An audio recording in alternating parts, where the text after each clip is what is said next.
ख़त्म नबूवत का अलम बुलंद करने के लिए, ख़त्म नबूवत पर पहरा देने के लिए, जब एक आईन पाकिस्तान भी है, आईन कुरान भी है, आईन हदीस भी है, तो फिर जिसने इस आईन को, जिसने आईन पाकिस्तान को छेड़ा, उसने आईन हदीस को छेड़ा, आईन कुरान को छेड़ा।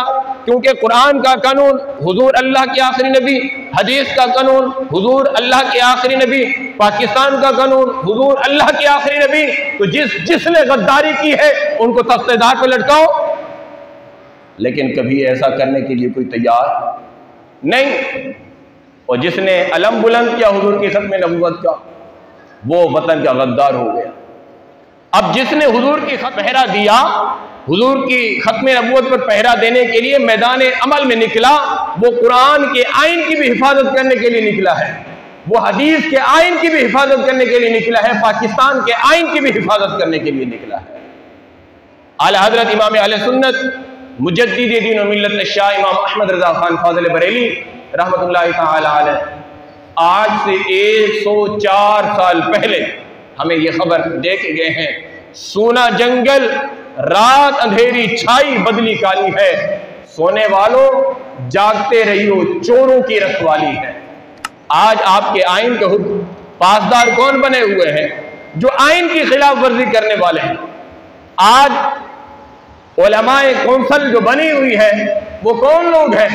जिनके बीच के अंदर ऐसे लोग मौजूद हैं कि उलमाए किराम कुछ रास्ता निकाले जिससे सूद को जायज करार दिया जाए।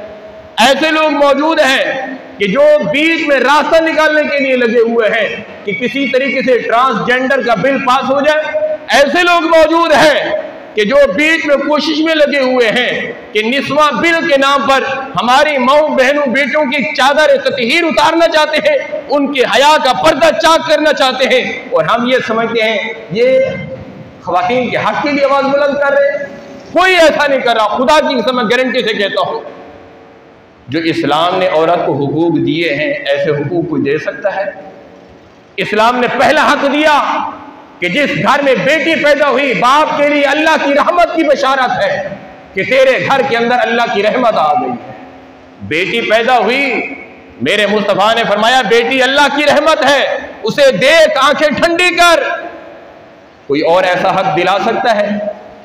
उसके बाद बेटी बड़ी हुई, उसके भाई के लिए गैरत बना दी। कोई और ऐसा हक दिला सकता है?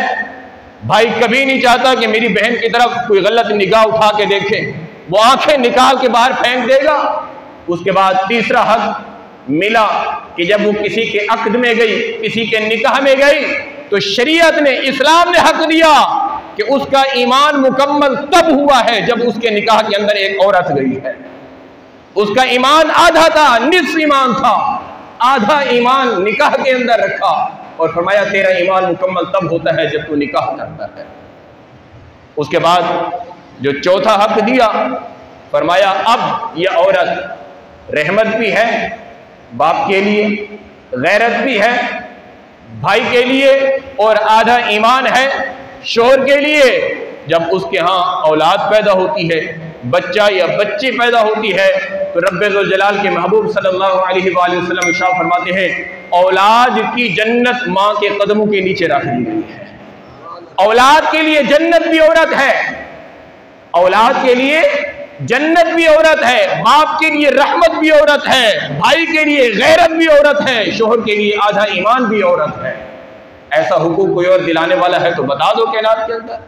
और जिन जिन हमारी बहनों को हुकूक दिलाने के दिलासे देकर उनको अपने माँ बाप से, अपने घर वालों से आज़ाद कराया गया, उनमें से किसी एक भी खातून से आप जाकर पूछें कि आपको आपका हक मिला, वो यही कहेगी नहीं, मेरा दुपट्टा तो उतारा गया मगर हक नहीं मिला, मुझे बीच चौराहे में तो खड़ा किया गया मगर मुझे मेरा हक नहीं मिला। रब ने कानून बना दिया, रब के महबूब ने कानून बना दिया, मर्द की जिम्मेदारी है वो पूरा दिन मेहनत करे, पूरी रात मेहनत करे, औरत के कपड़े की जिम्मेदारी भी उसी की है, उसके खाने की जिम्मेदारी भी उसी की है। जब इस्लाम ने कानून बना दिया है, आज यही वो वजह है कि मर्द कोई शराब का आदी है, कोई चर्च का आदी है, औरतें घरों का काम करती हैं, शोहर के शराब के पैसे पूरे करती हैं। उसके चर्च के पैसे पूरे करती हैं, घर की जरूरियात पूरी करती हैं। खवातीन परेशान है, वो बसों में धक्के खाती हैं, मर्द घर में पड़ा हुआ है चरसे पी पी के, शराबें पी पी के। अगर ये कानून इस्लामी निजाम नाफिज होता, अगर वतन अजीज मुल्क पाकिस्तान के अंदर हकीकी तौर पर शराब पर पाबंदी होती कि जिसको रब के कुरान ने मना किया, रसूलुल्लाह के फरमान ने मना किया, सूद पर पाबंदी होती, रिश्वत पर पाबंदी होती, तो कभी भी किसी खातून को, किसी औरत को कमाने के लिए बाहर नहीं निकलना पड़ता। सारे मर्द इंसान के बच्चे बन के कमाते। आज सारे हराम खोरी की तरफ क्यों लगे हुए हैं, और जो कमा रहे हैं वो हराम के जरिए क्यों इख्तियार करने पर मजबूर हो गए? यही वो वजह है। ऊपर से लेकर नीचे तक सब इसी काम में लगे हुए, किसी तरीके से मेरे पास आ जाए। आज भाई हैं, अपने बहनों के हुकूक खा जाते हैं, उनकी विरासत खा जाते हैं, देते ही नहीं है। अब बहन की शादी करनी है, अब ये अजीब सा माहौल बना हुआ है कि बहन की शादी करनी है, जहेज इस्लाम में कोई पाबंदी नहीं है, जिसकी जितनी औकात है उतना दे, लेकिन नहीं, हमने लाखों रुपए का कर्जा उठा के अपनी बहन को जहेज देना है, लाखों का कर्जा उठा के बेटी को जहेज देना है। मगर जो शरीयत ने कहा है कि उसको वरासत देनी है, जब वरासत देने की बारी आती है, अब पहले तो बहन शर्म के मारे मांगती नहीं है। अगर वो मजबूर होकर मुतालबा कर भी ले कि भाई वरासत में मेरा हक बनता है, मेरे भी माँ बाप थे, तो आगे से जवाब क्या मिलता है? बहन हो के हमसे मुतालबा करती है, हमसे मांगती है, बड़ी वरासत लेने के लिए आ गई।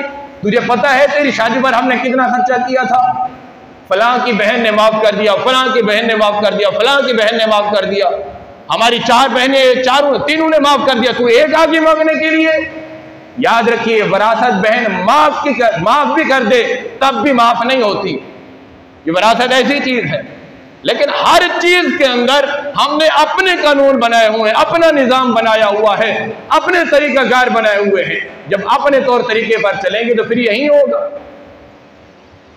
तो अल्लाह रब्बुल आलमीन और उसके महबूब सल्लल्लाहु अलैहि वसल्लम ने जिन चीजों से मना किया है, उन चीजों से अपने आप को बचाना है, और जिन चीजों को करने का हुक्म दिया है वो काम हमने करने हैं, ये हमारी जिम्मेदारी है।